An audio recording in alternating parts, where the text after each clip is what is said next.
Hello everyone, আমি farmer সাগর বরাবরের ন্যায় আজ আবারও চলে আসলাম আপনাদের মাঝে। তো দেখতে পাচ্ছেন পিছনে আমার পুরনো যে বেগুন ক্ষেতটা ছিল, সেই বেগুন ক্ষেত। এখানে কিন্তু আমি আগাম জাতের সিম চাষ করব। তো আগাম জাতের সিম চাষ করতে কিন্তু এখনো 1.5 থেকে 2 মাস বাকি আছে। তো এর ভিতরে যদি আমি এখান থেকে আর একটা ফসল তুলে নিতে পারি সেটা আমারই ভালো। তার জন্য কিন্তু আমি এই যে পুরনো বেগুন ক্ষেতটা দেখতে পাচ্ছেন পিছনে, এই বেগুন ক্ষেতে আমি করলার বীজ বপন করে দিয়েছিলাম। তো আলহামদুলিল্লাহ করলার চারাগুলো প্রায় 1 হাত পরিমাণে হয়ে গেছে, আপনারা দেখতে পাচ্ছেন। তো আগে কিন্তু আমি এই করলায় এখনো পর্যন্ত স্প্রে করিনি, আজকেই সর্বপ্রথম আমি এখানে স্প্রে করতে আসছি। ভাবলাম যে আপনাদের মাঝে তুলে ধরি। অনেক কৃষক ভাই আছেন যে তাদের করলা গাছের মাথাগুলো কুচড়ি বেটে যায়। করলা গাছের মাথা কুচড়ি বেটে যাওয়ার মেন যে কারণ সেটা হলো আপনাদের জমিটা যদি অতিরিক্ত মাত্রায় শুকায় যায়, আপনাদের জমির মাটি, এক কথায় জমির মাটিটা যদি খরায় যায়, সেক্ষেত্রে কিন্তু আপনাদের করলা গাছের মাথাটা কুচড়ি বেটে যাবে। এখন দেখা যাচ্ছে আপনার জমিটা শুকায় যাওয়ার পরে আপনার করলা গাছের মাথাটা কুচড়ি বেটে গেছে, তারপরে যে আপনি বিভিন্ন রকম শোষক পোকার তেল বলেন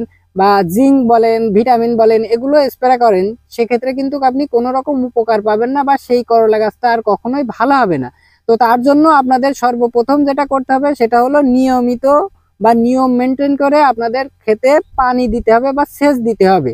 দ্বিতীয়ত মাঝে মধ্যে আপনাদের খেতে শোষক পোকার জন্য থ্রিপ, সাদামাছি, এফিড, জেসিড, এগুলার জন্য মাঝে মধ্যে আপনাদের খেতে আপনারা কীটনাশক স্প্রে করবেন, তাহলে একেবারে 100% সমাধান আপনারা পেয়ে যাবেন। আপনারা দেখা যাচ্ছে শুধুমাত্র কীটনাশক ব্যবহার করলেন, ঠিকমতো পানি বা সেচ দিলেন না, সেক্ষেত্রে কিন্তু কোনো লাভ হবে না, বুঝছেন।